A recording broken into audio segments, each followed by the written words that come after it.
wabarakatuh. Waalaikumsalam. Alhamdulillahirabbil alamin. Wal 'aqibatu lil muttaqin wa la 'udwana illa 'alal zalimin. Asyhadu an la ilaha illallah wahdahu la syarika lah wa asyhadu anna Muhammadan abduhu wa rasuluhu la nabiyya ba'dah. Saya hormati dan sama-sama kita banggakan Pak Iman Dasi, alhamdulillah bersama dengan para pengurus masjid An-Nur Perumahan Ria Marsida dan para jemaah masjid, para tokoh agama, tokoh masyarakat dan ibu-ibu jemaah masjid yang saya hormati. Sekali lagi kami dari tim Safari Dakwah Persaudaraan Muslim Indonesia Kabupaten Maros, salah satu program yang dilaksanakan adalah melaksanakan dakwah. Sebenarnya program atau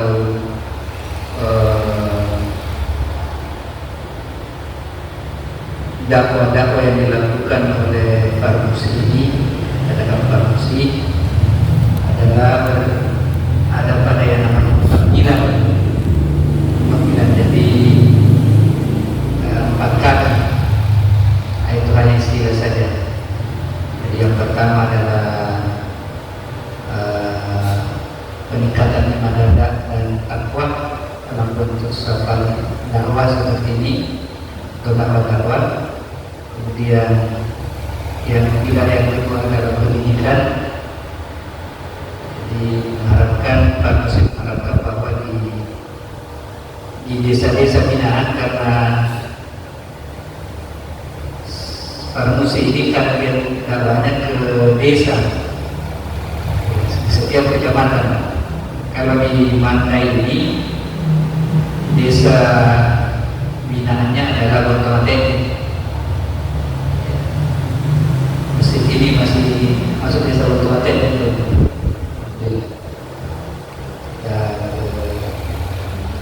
Perumas Benteng juga pernah ke sana dan di masjid-masjid lain di Bontomaten. Begitu juga di kecamatan yang lain, di Marlawa, di Kamba, di Terangan. Kalau di Mandai ini sepertinya yang paling terpencil ya Bontomaten. Mungkin ada desa di Mau, di desa namanya. Di situ sudah masuk MUI. Jadi kita memang presiden ini dengan formasi lain, kita tidak boleh tumpang tindih di dalam masuk ke medan dakwah supaya menyebar ini dakwah.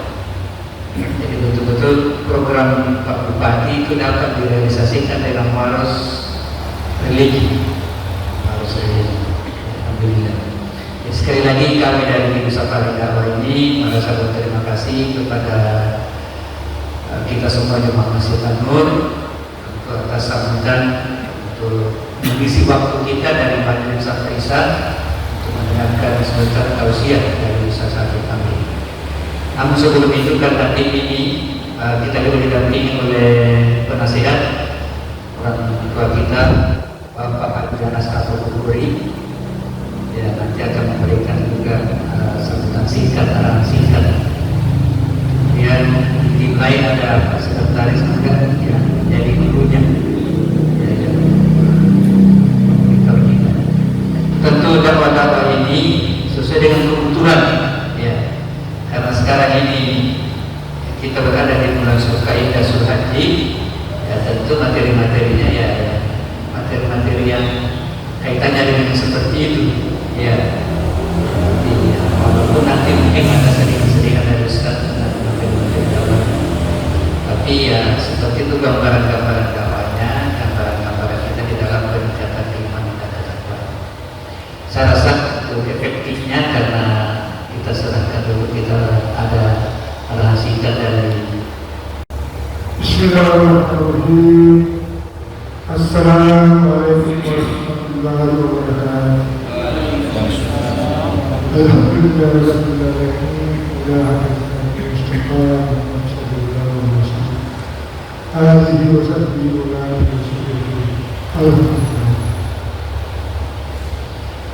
dan salam kepada Rasulullah.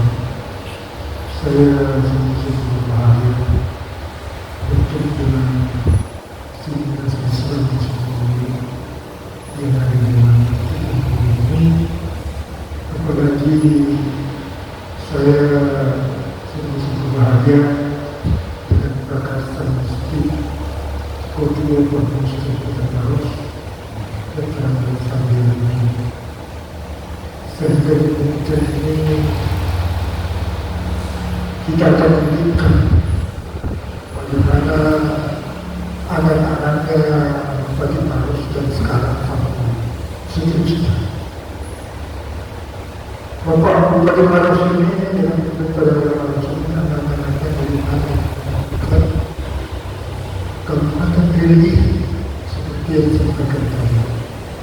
Sampai dengan demikian ini Bapak Bupati Maros telah beberapa organisasi Islam di Kabupaten Maros memberikan dukungan moral dan material sesuai dengan kondisi Maros. Ini harapan kita ke depan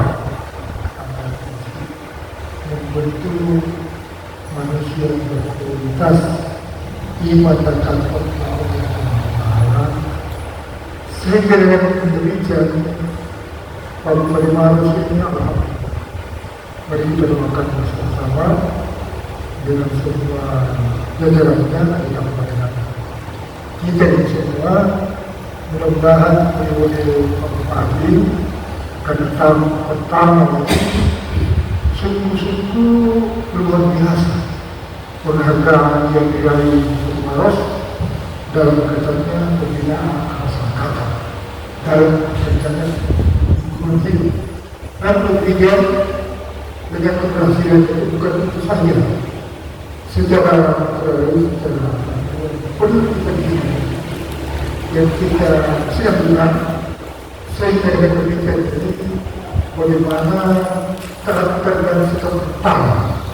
Oleh karena itu hadir salah satu yang kita tidak asing lagi pada saya juga Pak Musi akan menjelaskan sedikit daripada beberapa bagaimana hubungan kita, hubungan Islamnya, hubungan watannya, hubungan kuasanya, sehingga dengan demikian ini kalau ini kita hadirkan, insya Allah Maros sudah sejak dari dulu catatan Tasawuf. Kenapa Tasawuf di hal itu? Ada berarti contoh Maros ini hampir tidak ada zaman dengan perjalanan itu punya kelebihan. Maka dari mereka dulu sampai sekarang belum pernah. Ketika masalah kita meningkat, bisa dibaca, itu didorong oleh keimanan yang meningkat. Dan kita terapkan bahwa ketika masalah kita menurun, itu karena iman kita juga. Nah, jemaah maghrib rahimahullah, sekarang ini kita berada di pertengahan Dzulqa'dah.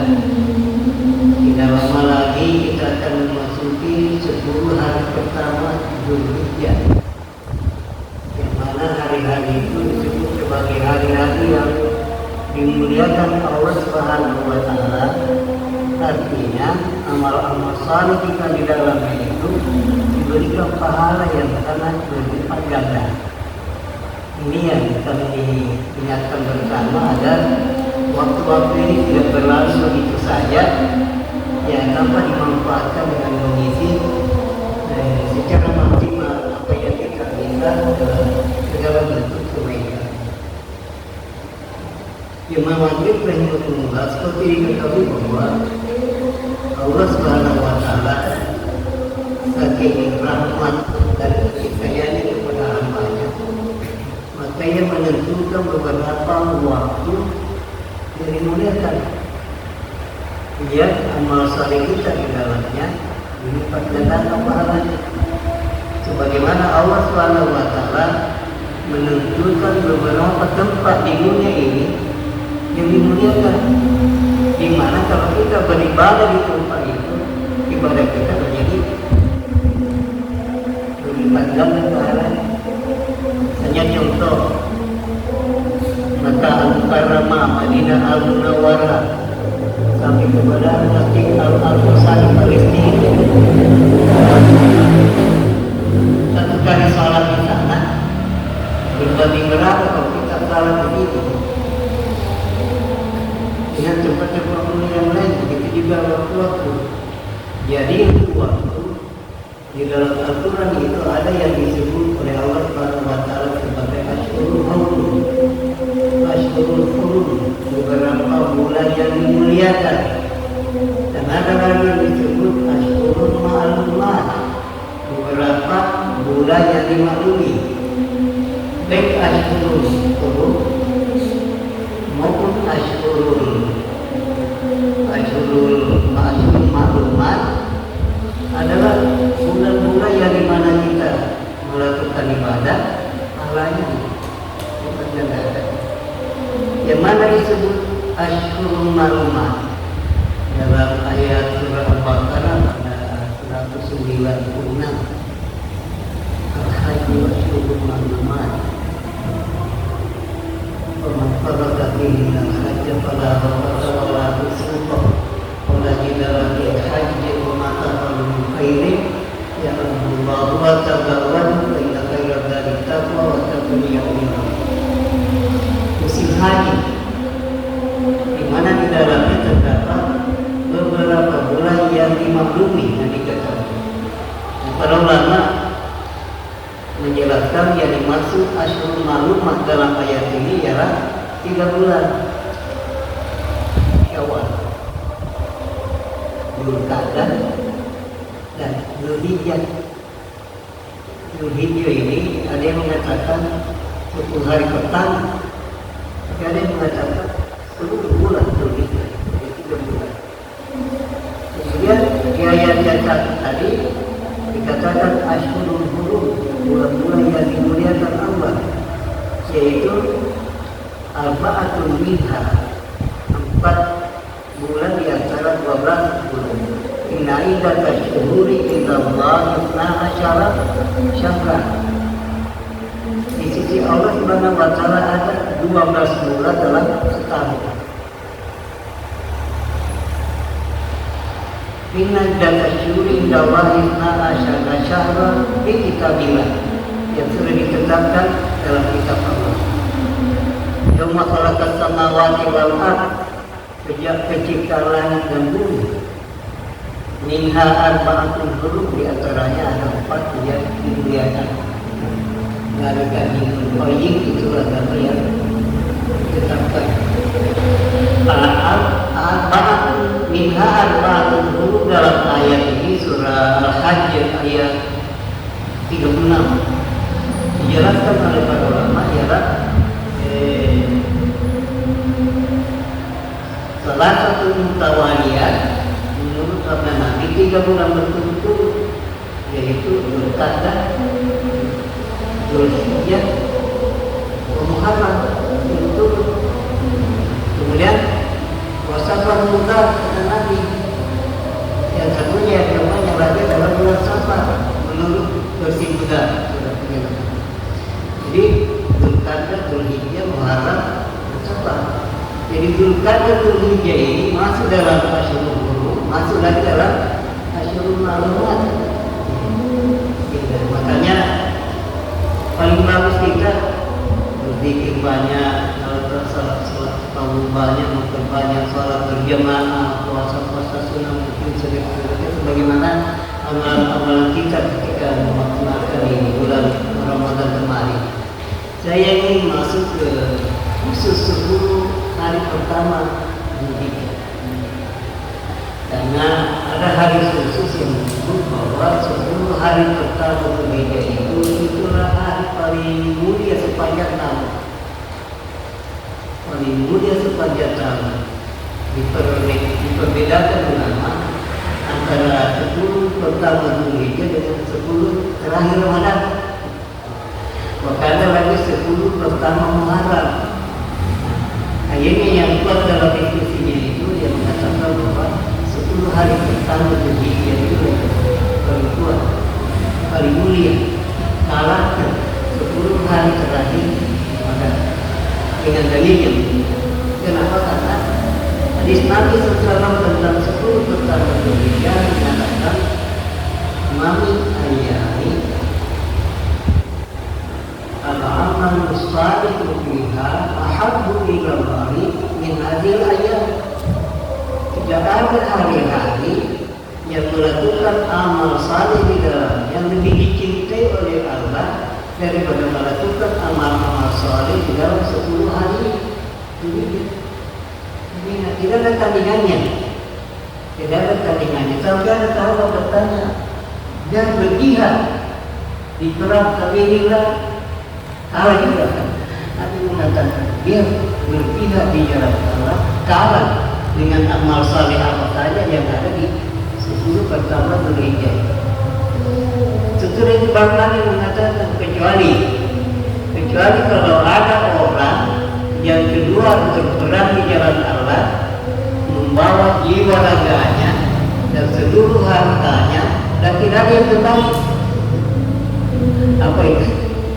Pergi berperang membawa semua hartanya, dirinya dan nyawanya, tidak ada yang kembali. Artinya syahid di sana. Hanya itu yang mengalahkan amal-amal saleh yang ada di dalam 10 hari. Nah, ini mumpung baru lewat, ya kan? Nanti kata ada orang mau puasa sunnah 10 hari dulu boleh, ya kan? Nanti hari ke-10 itu kan Idul Fitri, Idul Adha, orang bilang haram puasanya. Jadi 9, tapi Idul Adha itu masih bisa orang puasa. Jadi cara kata nanti tidak sahur dulu, tidak makan apa-apa dulu, beribadah, pulang ibadah masuk buka seorang. Jadi seolah-olah satu puasa juga di hari ini lagi masalah ini. Saya pikir Bapak Ibu jemaah majlis dan permulaan terdapat untuk mengingatkan kita semua itu agar memanfaatkan kesempatan waktu yang Allah berikan kepada kita untuk kita kasih sayang. Dan mungkin suatu saat kita ditakdirkan berada di suatu tempat yang Allah Subhanahu wa Ta'ala juga muliakan untuk kita beribadah di sana.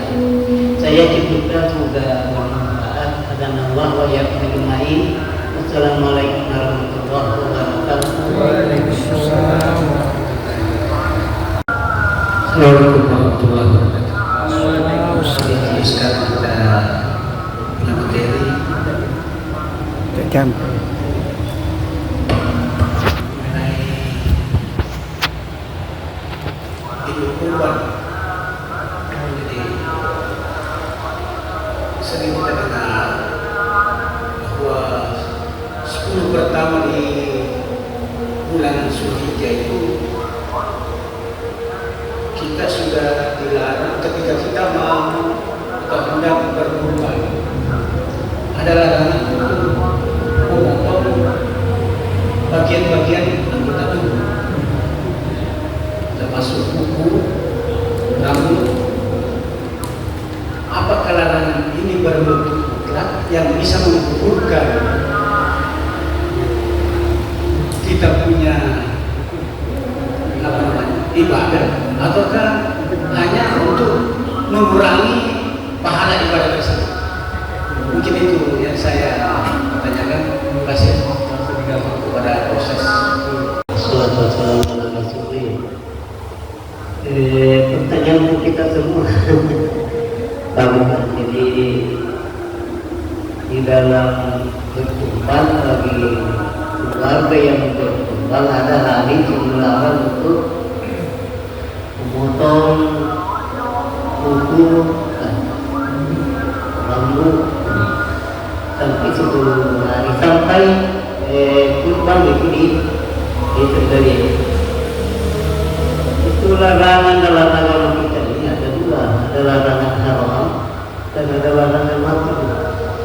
Al-asl al-aslu min nahyi lil haram. Kedua kaidahnya al-aslu min nahyi lil karam. Jadi tidak sampai menggugurkan ibadah kurban. Tapi kalau itu dilanggar, kata kebanyakan ulama itu makruh.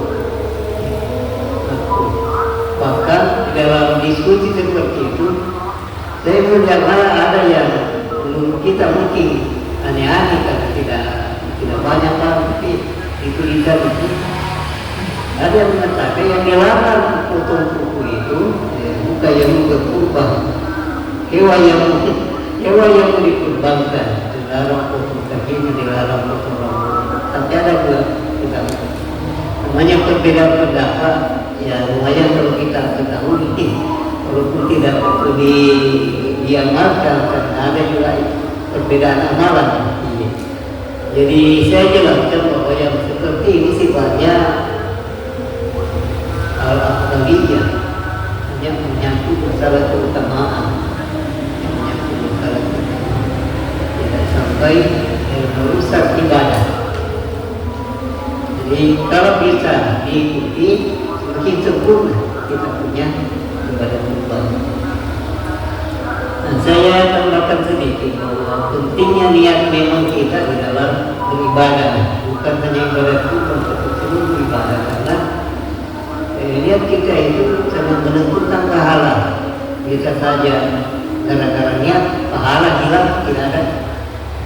Bisa saja gara-gara niat pahala menjadi sempurna, atau karena niat pahala berkurang, atau karena niat pahala menaik.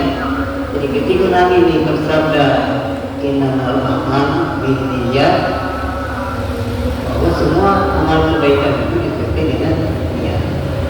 Ulama menjelaskan bahwa niat itu bisa mendatangkan pahala, tapi dengan niat itu bisa juga menurunkan pahala. Kata-katanya yang terkenal, rubban amalin shahirin tu'atimu niyah. Ada banyak amal yang kecil sederhana, tapi pahalanya menjadi besar karena niatnya. Wa rubba amalin kabirin, dan ada banyak amal yang besar, berat, yang tinggi, tusakir niyah, tapi pahalanya menjadi kecil karena niatnya. Termasuk berkurban, termasuk berhaji. Bisa saja ibadah itu dilakukan secara syariat, tapi mungkin secara pahala tidak mampu. Itu juga dijelaskan oleh Nabi bahwa ada kemungkinan ibadah itu sah secara syariat, tapi tidak diterima secara pahala. Bisa kan? Sah secara syariat, apabila ibadah dilakukan seperti tuntunan, itu sudah sah secara syariat. Tapi apakah dapat pahala, itu nanti ditentukan oleh niat. Makanya dua ini yang membuat ibadah kita sah dan diterima sesuai dengan tuntunan dan ikhlas karena Allah Subhanahu wa Ta'ala. Nabi itu banyak orang berpuasa tidak dapat pahala kecuali lapar. Banyak orang salat tarawih tidak dapat pahala kecuali begadang. Itu hadis yang bicara bahwa bisa saja ibadahnya sah, tapi pahalanya tidak ada. Ini karena niat. Itu contoh. Jadi semua Pak, begitu makanya kita kejar bagaimana kita melakukannya secara sungguh-sungguh dengan ittiba, dan bagaimana kita melaksanakannya secara tulus, tidak ada lain kecuali karena Allah Subhanahu wa Ta'ala. Masuk tadi, jadi kita berniat berkurban, ya sebagaimana tuntunan yang ada, tidak ada keinginan kita lain kecuali menaikkan memudahkan kalimat Allah Subhanahu wa Ta'ala. Ini sangat dikasih.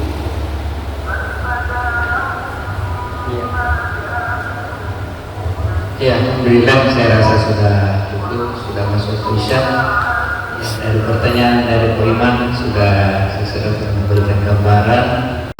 Saya rasa sekali lagi terima kasih banyak kepada para jemaah masjid, kepada para pengurus, takmir masjid, khususnya kepada ya, Pak Iman dan bersama dengan para pengurus-pengurus yang lainnya, tokoh agama, tokoh-tokoh perempuan, dan kita semua. Mudah-mudahan pertemuan ini nanti suatu saat ya, karena setiap pekan ada kegiatan minimal 1 kali kita keluar, tapi tetap sasaran kita kepada desa-desa yang sudah dijadikan binaan daripada orang muslim. Insyaallah suatu saat kita akan kembali ke sini nanti. Cukup sekian, jadi kurangnya mohon dimaafkan. Billahi taufiq wal hidayah. Assalamualaikum warahmatullahi wabarakatuh.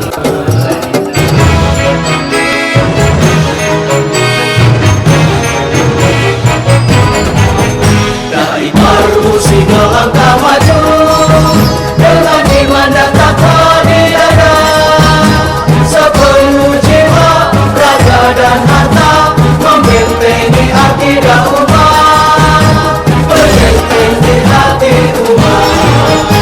Quran dan hadis jadi pedoman di dalam dakwah jihad fisabilillah. Tengahlah tangan menangkan Islam, gemakan takbir Allahu Akbar. Tengahlah tangan menangkan Islam, gemakan takbir Allahu Akbar.